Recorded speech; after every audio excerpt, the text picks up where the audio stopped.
Good morning, everyone, and welcome to the Compliance People's September Legal Update Webinar. My name is Tom, and I'm one of the consultants here at the Compliance People. I'm joined today by my colleagues Alison and Matt, who will introduce themselves a bit later on. First of all, a little bit of housekeeping. If anybody does experience any technical difficulties, please post a message in the chat on Zoom, and a colleague will be there and do their best to help. Similarly, if you do have any questions around the topics we are covering in today's webinar, feel free to pop them in the chat and we will try to answer them in the live Q&A session at the end.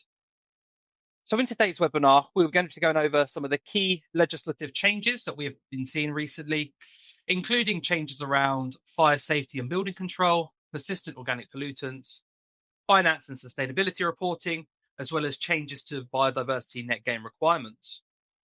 We'll also be going over some upcoming changes in our On the Horizon section, and we'll then finish with our live Q&A session. We are limited on how many questions we'll be able to get to in our live Q&A session, but if we don't have time to get around to any questions that you might have asked, don't worry, we will be sending out answers to all the questions asked via email that will be sent out to all attendees after the webinar.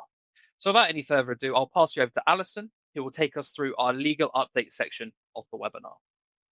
Thank you, Tom. I'm Alison and I'm a consultant, and I'll be taking you through the legal updates of the last 6 months, followed by Matt, who will cover quite a lot of changes in our On the Horizon section. So, starting with fire safety and building control, we have the fire safety residential evacuation plans in England. Additional requirements come into force from April of next year.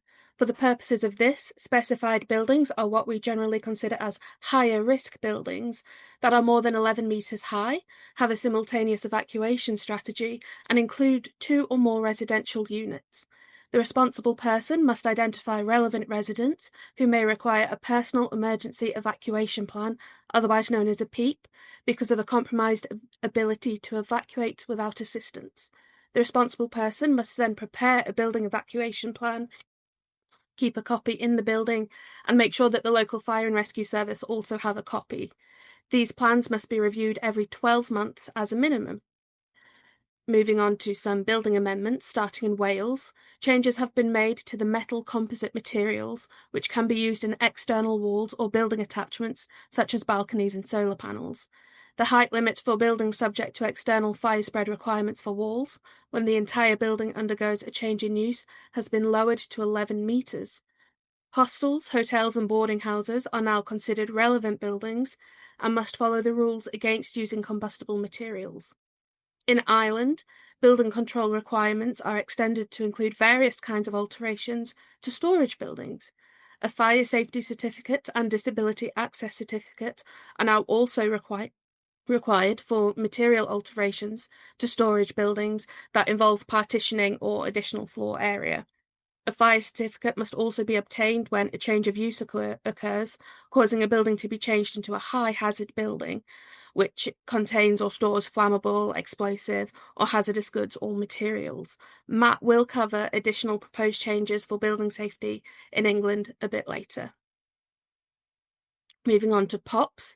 In Northern Ireland, the use of equipment such as transformers, capacitors, or other receptacles that have liquid stocks containing more than 0.005% PCBs and volumes greater than 0.05 cubic decimeters are banned from December of this year. In Great Britain, limits of POPs contained in waste that are considered as trace amounts are updated. This means that waste containing volumes of POPs above the limit need to undergo additional processing to remove and decontaminate the waste. All of these changes will apply to the EU. To give organisations more time to comply, the deadline for the ban on PFOA used in firefighting foam for liquid fuel vapour suppression that's already installed in systems is extended until December of this year. Matt will explain potential future changes for fire extinguishers containing POPs in Great Britain later in this webinar. Unintentional trace contaminant limits are also updated until August 2028 to allow time for organisations to find substitutions. Maximum concentrations of PFOS and PFOS-related substances to which the prohibition doesn't apply to are reduced from the 3rd of December of this year. The maximum exemption concentration of PFOS in substances and mixtures is reduced from 10 milligrams per kilogram to 0.025 milligrams per kilogram. And lastly, since August of this year, UV328 has only been allowed to be used in concentrations less than 100 milligrams per kilogram, with increasingly stricter limits applying from 2027 and 29. Moving into infrastructure, onshore wind and solar projects are no longer exempt from the nationally significant infrastructure projects regime. Onshore wind and solar panels generating at least 100 megawatts of power are now considered nationally significant infrastructure projects from December of this year.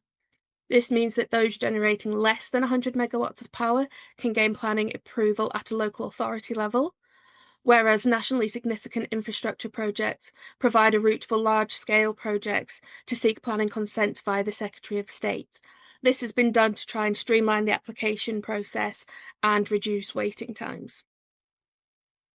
There have been a few changes to various procedures under the Infrastructure Wales Act, so if you're involved in any infrastructure projects, you might need to make yourselves aware of any potential changes to the procedures. Moving on to alternative fuels, technical specifications are updated in relation to recharging points for light and heavy-duty electric vehicles and refueling points for dispensing hydrogen. Additional information and various data types relating to recharging and hydrogen refueling station must be recorded and made available by operators. The types of data include things like the number of stations, types of connectors, data around the hydrogen used, amongst various other things. Moving on to emissions, in Northern Ireland, the methods for measuring noise levels of outdoor equipment are updated to align with technical progress. New testing methods were applied to new equipment placed on the market from May this year.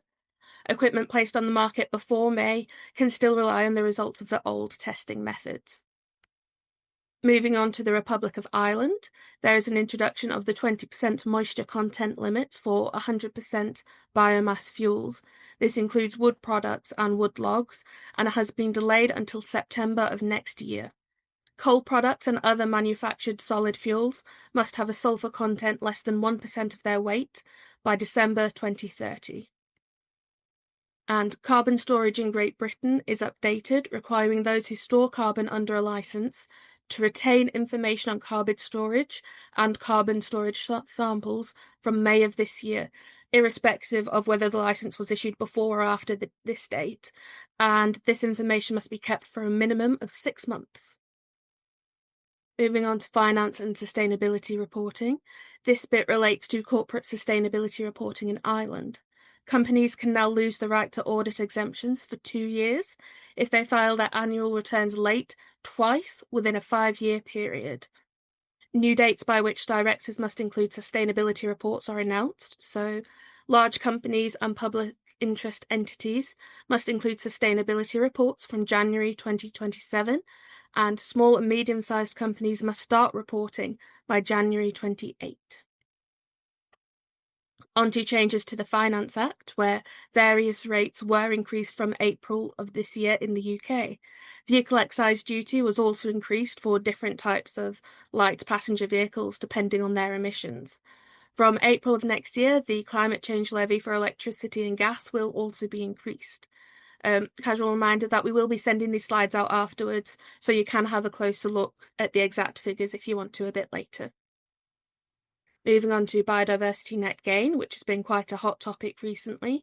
From the 1st of May this year, it can now be added as a condition for granting planning permission for developments on Crown land. Biodiversity net gain has already been added as a requirement for other types of development, with the only exemption being if the planning application was made before February 2024, which is when this requirement came into force. The minimum value must be at least 10% net gain before planning permission can be granted, and a biodiversity gain plan must be submitted alongside the planning application. The net gain calculation includes how many biodiversity units a habitat contains before development, as well as how many will be needed after development to replace those lost, as well as achieve 10% more than before. onto energy and climate change here, the main thing to be aware of is the addition of new target periods to the climate change agreement scheme covering from 2026 to 2030. Target period 7 covers January 26 to December 26. Target period 8 covers Jan 27 to December 28, and target period 9 covers January 29 to December 2030. Targets for this period apply to individual facilities rather than groups of facilities operated by a single operator. Changes have also been made for how the calculation for eligible facilities is done, as well as the calculations for renewable and non-renewable fuels used for energy covered under the agreement. Terms specifying the formula to calculate the buyout fees for the new target periods are also added, setting the cost where a participant fails to meet the agreed energy efficiency or carbon reduction targets. Moving on to energy performance, multiple small changes have been made here in response to government consultations. Changes are mainly done to clarify and update references and include reiterating that installers of insulation as part of an Eco4 project must be registered with Trustmark. The methodologies used to assess energy performance of properties are also updated and must be used from January 2026. Next up, we have some minor updates, which we'll very quickly go through. First, references and terms used in the carriage of dangerous goods are updated to bring them in line with the latest version. A new piece of legislation was published requiring owners and those in control of freight containers to ensure that they meet safety convention requirements before being put into use. Next, drivers of heavy goods vehicles registered in the UK or EU must keep documents such as record sheets and printouts for 56 days instead of the previous 28. Matt will speak more on this one a bit later, but a scheme administrator has been appointed for the deposit and return scheme in Scotland. Next, in Northern Ireland, EU eco-design requirements are updated for energy-related products, which applied from June onwards. And lastly, the harmonised standards for various pieces of PPE are updated. This bit mainly applies to manufacturers to ensure they conform with the requirements of the standards. I will now pass you on to Matt for our extensive On the Horizon section.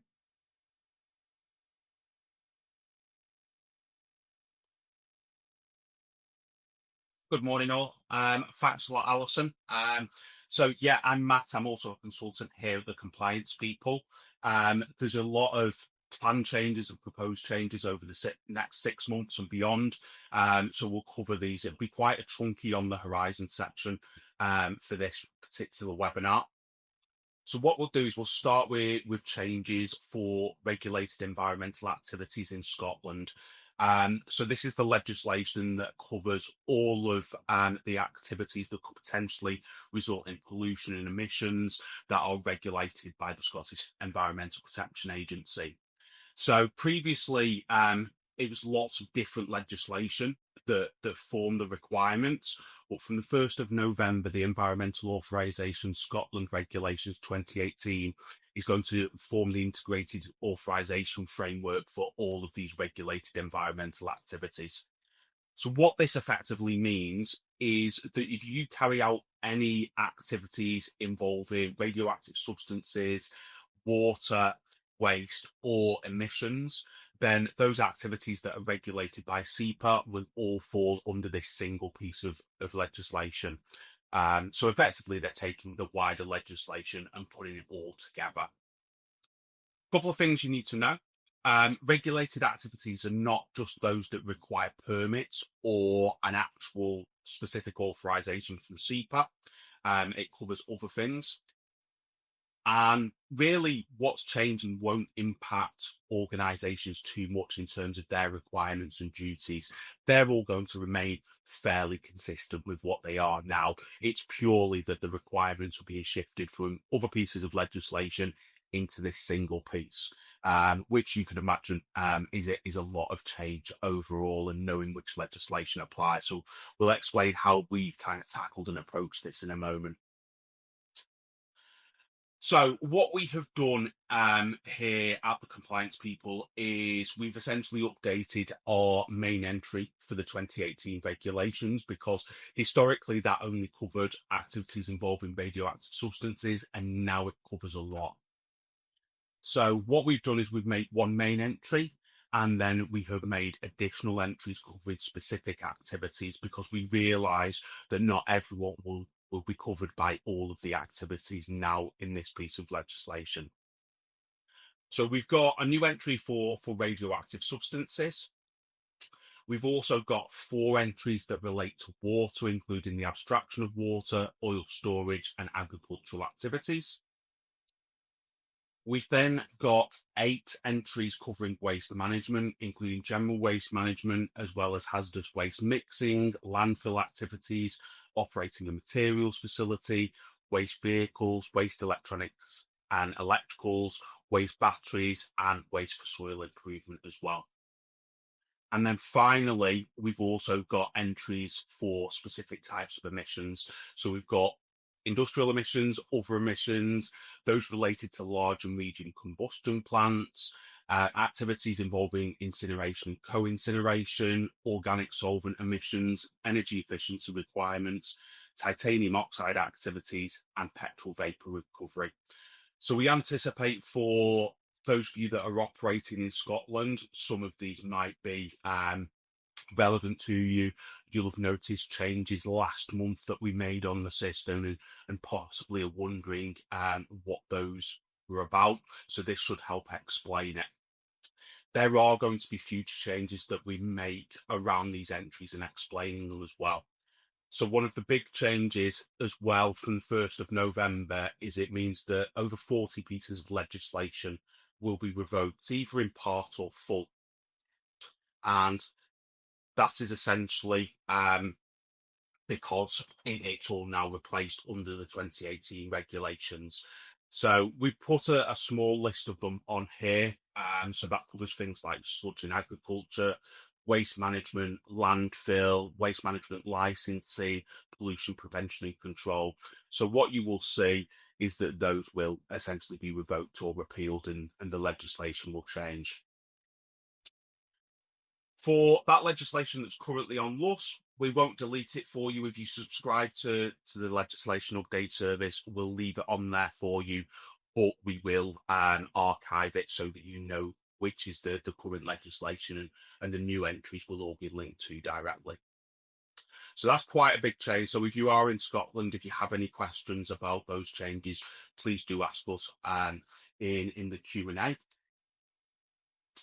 And finally on this, if you actually went and look at the legislation for the 2018 regulations on legislation.gov.uk, you will see that it hasn't yet been changed. It will look something like the screenshot here, and it will show you outstanding changes.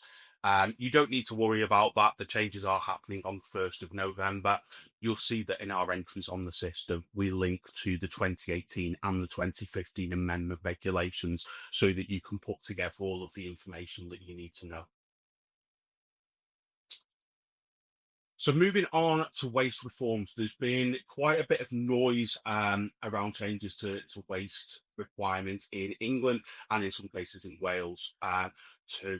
These probably won't be a massive surprise. They've been kind of on the agenda for 2-3 years now, but DEFRA has released a couple of policy papers over the last month or so. So the first policy paper is just for England, and it's basically covering the reforms of the waste carrier, broker and dealer system that we're currently used to. And effectively, what is going to be changing is that registrations under the current system are going to be replaced with standard rules, environmental permits and exemptions. So in reality, what this means is that you will now have permits and exemptions rather than, for example, waste carrier licenses. So there'll be 3 types of permit: a waste transporter permit for those who carry and move waste, a waste controller permit for those that manage the movement, storage, processing of waste, and then a combined waste transporter controller permit for those that do both. And then there will be a couple of exemptions where permits aren't required. So in the examples there, if we take the current waste carrier license, that will effectively be replaced by the waste transport permit. In terms of the details of these, for all of your permits and a registered exemption, so where you have to register an exemption with the Environment Agency, they will effectively be 3-year permits or registered exemptions, and in most cases they will be chargeable. Certainly for all of the permits, it's expected every single one will involve a cost or fee, and some registered exemptions will also. And a big change is that for those that hold permits, they will need to demonstrate technical competence in order to get the permit. If you're familiar with technical competence in terms of waste and waste facilities, this isn't the same as kind of the requirements for WAMI-TAB qualifications for waste facilities. It's a lower level, but it will require people to demonstrate that they are competent and understand the requirements for the movement and management of waste in England. There are quite a few exemptions here. I'm not going to run through them all in detail, but basically there are certain exemptions for local authorities and charities, waste managed by those who produce it, i.e. where they're using the waste following its production on site, the extractive industry waste for the mining and quarrying, some agricultural waste where farmers and agricultural organisations are moving their own agricultural waste, and also animal byproducts are not covered by the changes. They're covered specifically in the animal byproducts regulations. So this will be a significant change. We don't know exactly when it will start applying from. As I said before, this has been on our radar for 3 years or so, but we can pretty much guarantee that the fact that DEFRA is now releasing policy papers, the changes are going to come sooner rather than later. So it's certainly one to look out for. There's also another policy paper that looks at changes to the waste exemption system. And again, we've known about this for some time. And this is relevant for not just England, but also Wales potentially as well. So the 4 main changes are going to be that there's going to be information recording requirements increased. So those that hold exemptions currently will need to, if they can still hold the exemption in the future, keep more documentation around the waste exemptions and how they're using that exemption. There'll also be technical changes to the waste code, so the codes that categorise the type of waste that organisations are producing, transporting, processing, etc. Couple of big changes as well is the number of exemptions that organisations are allowed to be used will be limited. In the past, historically, organisations have registered or had multiple exemptions and allowed them to kind of have an excess of waste that they're actually carrying or managing, but that will be titled up under the changes. And the final one, which might be a big one for organisations, is exemptions will be prohibited at permitted sites. So if you have an environmental permit, you cannot have a waste exemption as well for the same site or for sites that are during the site where there is a permit. So that's quite a big change. And so if as an organisation, you do operate a permit and you're utilising exemptions, then that is something that you need to potentially have a look into, because that will change. In terms of these changes, they won't come in until the law is actually passed and we have regulations for it.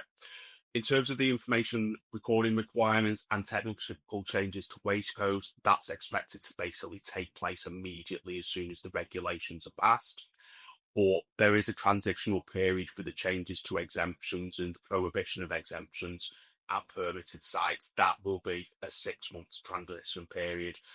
Obviously, now that we're aware of this and the transition periods, if you think it will have a significant impact, it's something to look into right now, how you're going to manage that. And in terms of specific exemption changes, I've listed them all here, and the number in brackets is the transition period for either the change to be made to an exemption or in fact, if the exemption is going to be completely removed, and then you've got the transitional period there. So if you want to have a quick look through that table, as Alison said, we will send this out after the session. If you complete the feedback form, then you'll get all of this information. If you are struggling with any of these changes, if you need any additional support, we do a fantastic waste duty of care course delivered by our external consultant team who we work closely with.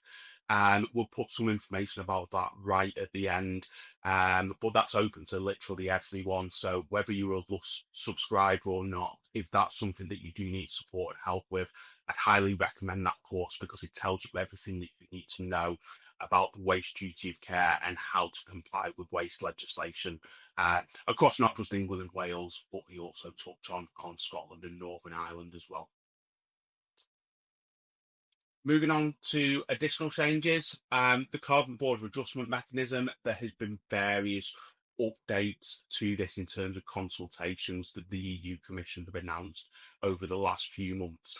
I'm not going to dwell on this too much. It might not be relevant to many of you, but if it is relevant, if you're not sure what we're talking about here in terms of CBAM, it's a carbon tariff on imported carbon-intensive goods such as steel, cement and electricity that is intended to reduce the likelihood or opportunity for carbon leakage in the EU and making sure that goods are not undercut by overseas prices.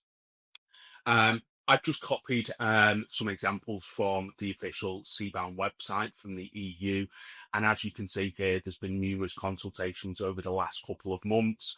They're looking at potentially extending CBAM, which at the moment doesn't really apply to finished goods, to actually apply to downstream products. They're also looking at plans to mitigate carbon leakage risk for exporters. And at the end of last month, they've asked for evidence on emission methodologies and kind of free allocation adjustments of carbon price paid in third countries outside of the EU. So CBAM, if it is something that is relevant to your organisation, my advice would be keep on top of the changes. We obviously include all of these updates and consultations as part of our service.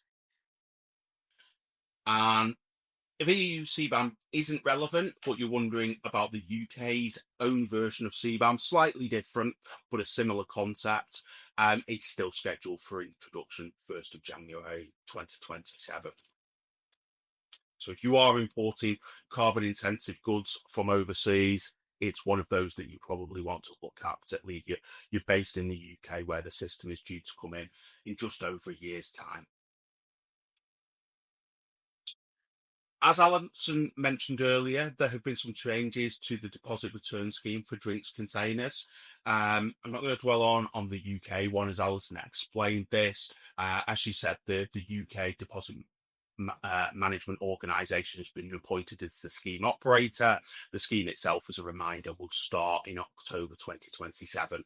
And that covers England, Scotland and Northern Ireland. Wales have decided they're going to completely do their own scheme. So what you need to know about DRS if you're in Wales is it's currently being consulted on by the Welsh Government. There's two things that they have said categorically that they are going to do. One is that they will operate a separate scheme to the rest of the UK.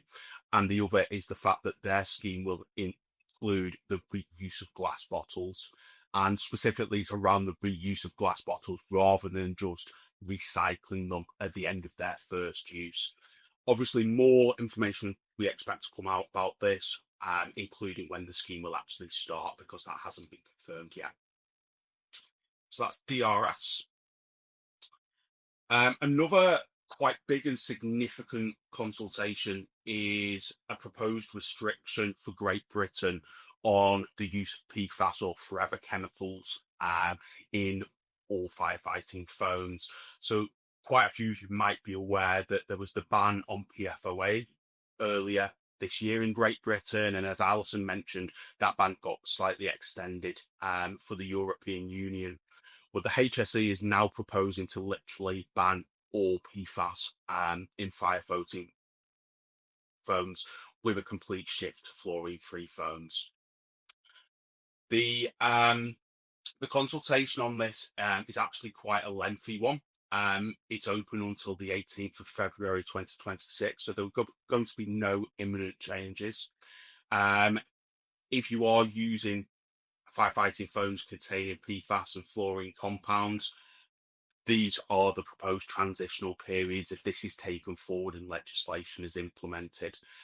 So for most organisations, you'll be looking at portable fire extinguishers, I would imagine. So essentially what they're saying is if they pass legislation on this, you will have to completely phase out any fire extinguishers containing any types of PFAS within 5 years of the legislation being made. There are extended periods for certain organisations and institutions, such as coma sites and such as offshore oil and gas installations. So that, again, is one that we'll be keeping an eye on, because we expect that it is passed, it will impact a lot of organisations. Other consultations headed by HSE, and we'll cover actually a variety of consultations here, just so that you're aware. If any are still live and open and you want to respond to them, we'll put the date in brackets. So the HSE did a consultation on changing the initial registration deadlines in Great Britain following Brexit. So for those that were registered under the old EU REACH scheme that Great Britain had to follow and now need to register under UK REACH, which covers Great Britain, the registration deadlines have been pulled back to 2029. The HSE were basically consulting on different dates for 2029 and beyond. There's also a consultation around automated vehicles and safety principles to support the development of the regulatory framework. You might remember kind of last year, Great Britain announced it wanted to be one of the first to really enable the use of automated vehicles on public roads, and we're still seeing consultations and updates around that.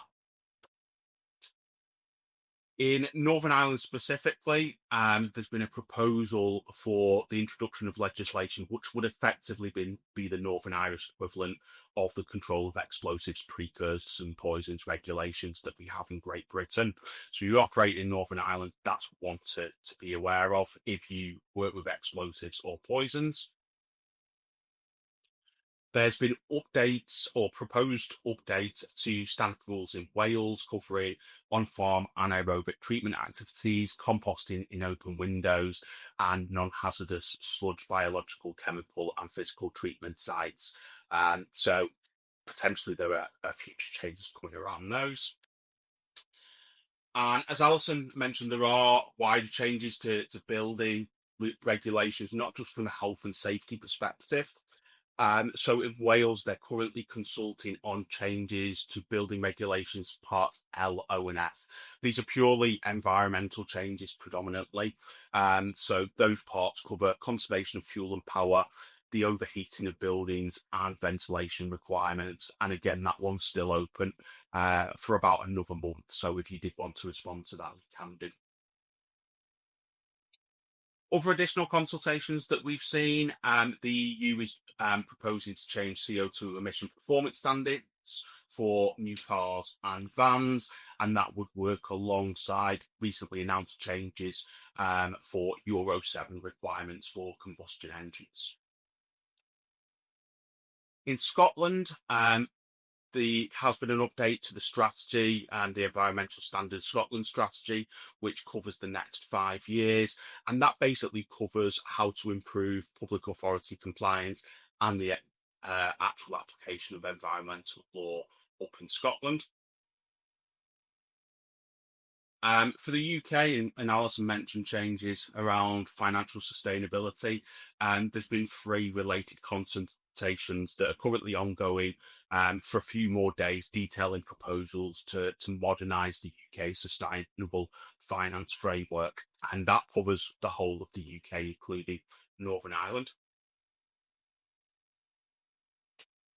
In Great Britain, there's currently a consultation on a framework to deliver tools to help buyers identify and compare lower carbon industrial products such as steel, cement and concrete.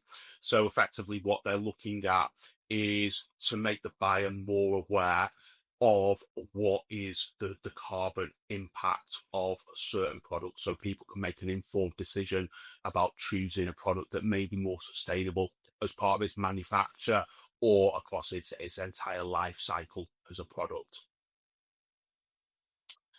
And the final one from this brief short consultations is the EU has also drafted a Circular Economy Act, an updated version that aims to promote sustainable production, circular economy and decarbonisation, and that's scheduled for implementation by the end of next year. The EU tends not to have consultations lasting a lengthy period, but that one's open till the 6th of November. So if it's relevant, you've got plenty of time to review the comments on that and give feedback as part of the review of the proposed act.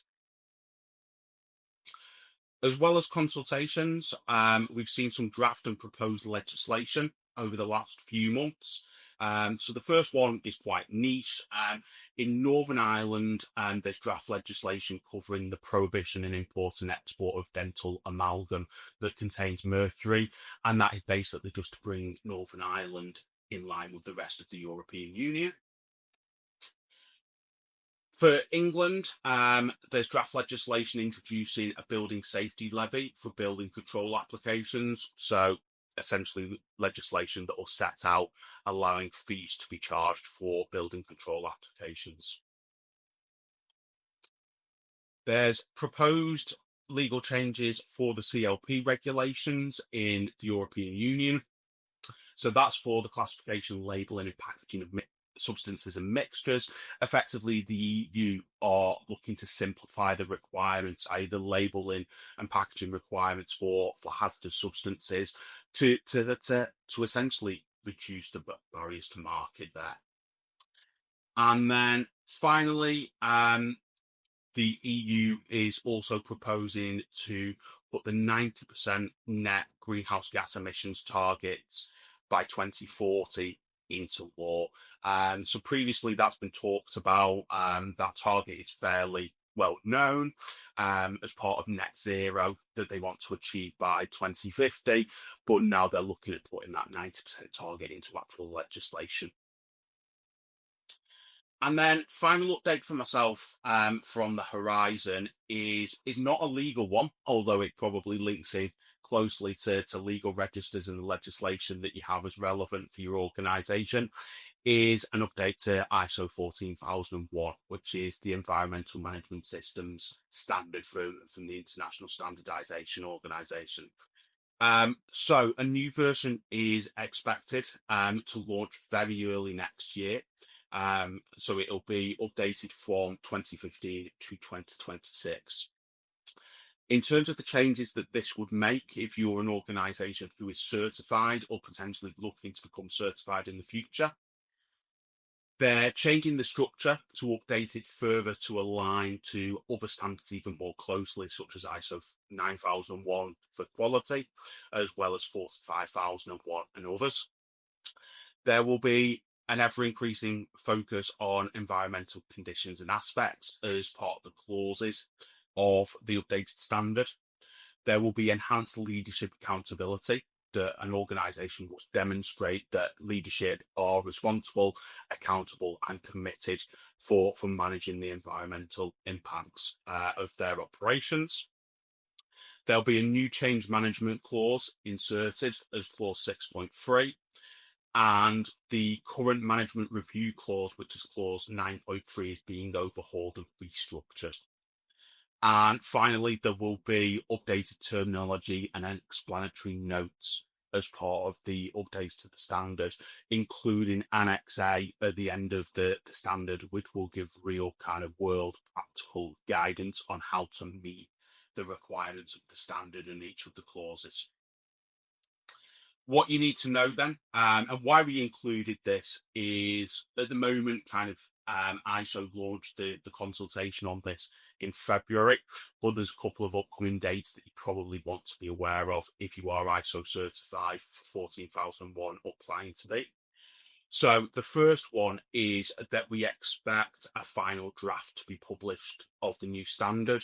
That could come out anywhere from start of next month in October up until the end of 2025. And it's expected that the actual final version will be published in January 2026, so before the date of our next planned webinar. So it's one to look out for. What I would say to you is, don't worry if you haven't gone through this situation before where a standard gets updated. It doesn't mean you have to change immediately. What we would expect is that you will have a 3-year transition period to migrate your certification over from the previous standard, the 2015 version, across to the new 2026 version. Obviously, as we know more about it, as it is finalised, we will provide updated guidance and information to that, both to our subscribers and also through our website as well, for everyone to have a look at. So that's the chunky on the horizon update section. It's quite a lot to go through there. What I'll do now is I'll hand back to Tom for the question and answers. And Tom, Alison and myself will look to answer as many questions as you have over the next few minutes. And as Tom said before, any that we can't answer or don't have the time to answer, we'll take these all away.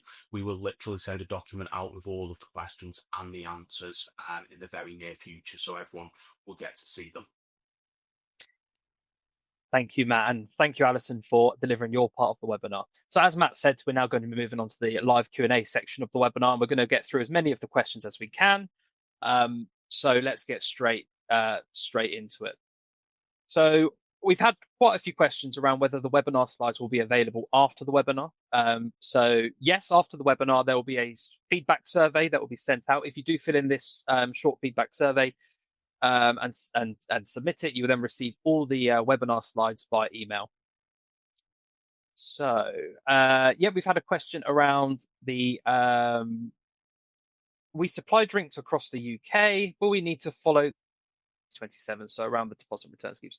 So yes, the schemes start in 2027 for sites in England, Scotland and Northern Ireland, so across these jurisdictions. So the answer to your question is, any of your sites that you have within these jurisdictions, it would be yes. When it comes to any sites you might have in Wales, we need to wait for the official start date for that scheme to be announced. We will be publishing, when this is announced, we will publish an article around the information that we get that when it is published. So do keep an eye out for that, but it's sort of a wait and see for Wales at the moment. Another question we've had, do you have any insights into when the new EPC, minimum energy efficiency standard requirements, are likely to come into regulation? So yeah, as you say, these changes have not been brought into force by regulation yet. They're still proposals. We're also waiting for the government to confirm these dates. They're expected to be confirmed sometime this year, as far as we know at the moment, but we're just in the dark over exactly when that will be. As everyone else is. That being said, a lot of people are already working towards these proposed targets anyway, because getting buildings up to these standards takes time and it's better to be ready. But yeah, as you say, we are waiting for more information on that one too. What happens if a development can't achieve a 10% biodiversity net gain on site? Are there any offsetting options? So yes, there are options. The regulations require developers to meet the 10% biodiversity net gain requirement, and you are able to do that with the aid of biodiversity credits, which you can purchase. So the key point of the regulations is 10% biodiversity net gain must be achieved overall. So this can be done through a combination of, on-site improvements where the development is taking place, but also through improvements at other sites and by purchasing of biodiversity net credits as a sort of last resort. It doesn't all have to be on one site. I am slightly conscious of time here, so I'll just pass over to Alison now. So, Alison, have you seen any questions come through that you would like to give an answer to? I've seen a few about what equipment typically contains POPs. So POPs are chemicals that don't break down in the environment. So obviously there's a big push to try and reduce them and remove them entirely. The main places you'll find POPs is they're used as fire retardants in upholstered furnitures, things like that. but you can also find them in waste electrical and electronic equipment. They're quite commonly found in things like transformers, circuit boards, that kind of thing. So if you have that type of waste, I would recommend double checking if it contains POPs and then following the requirements of disposal and removal. A question about changes for biodiversity net gain for normal developments. The update this time is specifically relating to Crown land, because the introduction for net gain requirements has already come into force last year for large and small developments. So you should already be complying with that. I've had some questions around CBAM and where to find information.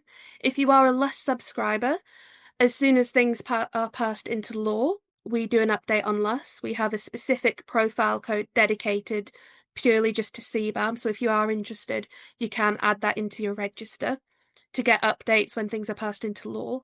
We also have a consultation section, which Matt went through. We have that on LUS as well, so you can be kept up to date with the proposed consultations. You can have your say in it, that kind of thing. If you're not a LUS subscriber, then the EU CBAM website is where to go. They have like a timeline of proposed changes, legal changes. You just have to be aware of if what you're looking at, is it a proposed change or is it an actual change into law? But the website's really good for that kind of thing. There was one about the PPE changes that I just briefly mentioned. So that applies to manufacturers in the EU, and it's only for specific types of PPE. And they've actually said that in order to try and give people and manufacturers time to prepare for the new harmonised standards, it'll only come into force from November of next year. So that's the date to be looking at. Matt, do you have any further questions you think you can take? Thanks, Alison. Yeah, there's been quite a few around waste changes and the authorisation changes in Scotland. So, I mean, you asked, with the changes to the authorisation changes in Scotland, will permits be automatically replaced, or will there be a requirement to reapply for permits? Not aware of any requirement to reapply for your permit. Your existing permit should still stand, because effectively the conditions for permits are the same really as they are now. It's just under the piece of law that they actually fit. It might be, though, that when you come to renew, there will be reference to the 2018 regulations in there, and if they have changed conditions in the meantime, they will be in there. But yeah, generally, no, it's not something that you should worry about. As long as you've got a currently valid permit, that will remain valid. Fabian, you've asked a question about what's the position with waste carriers not issuing individual waste transfer notes for each pickup and instead doing an annual waste transfer note with waste only for the whole year. Generally, it's absolutely fine to be done that way, providing it is consistent collections of the same type of waste, the same volume of waste. It's very common that an annual note would be issued rather than having to fill out paperwork for every single collection. Whether that remains the same under the new permits, I don't know, but I would expect it to, because the vast majority of waste collectors will often be doing waste collections out of business operating times and things like that. So they can't necessarily do the paperwork then and there unless they digitise it all. But yeah, generally annual waste transfer notes, or sometimes it's called a season ticket. Yeah, it's absolutely allowed. I've just got a few others. John, you asked about, with the changes to the waste carrier broker dealer reforms, will there no longer be a public register where you can check waste carrier license and environmental permits? I would absolutely expect there will still be a public register, because as part of your waste duty of care, you have to validate that your waste carrier is at the moment currently licensed, or in the future has a permit as a transporter. And one of the easiest ways to validate that is through the public register. So I can't 100% say yes, the public register will remain. I would very much expect it will do, especially as kind of all jurisdictions have the similar sort of thing.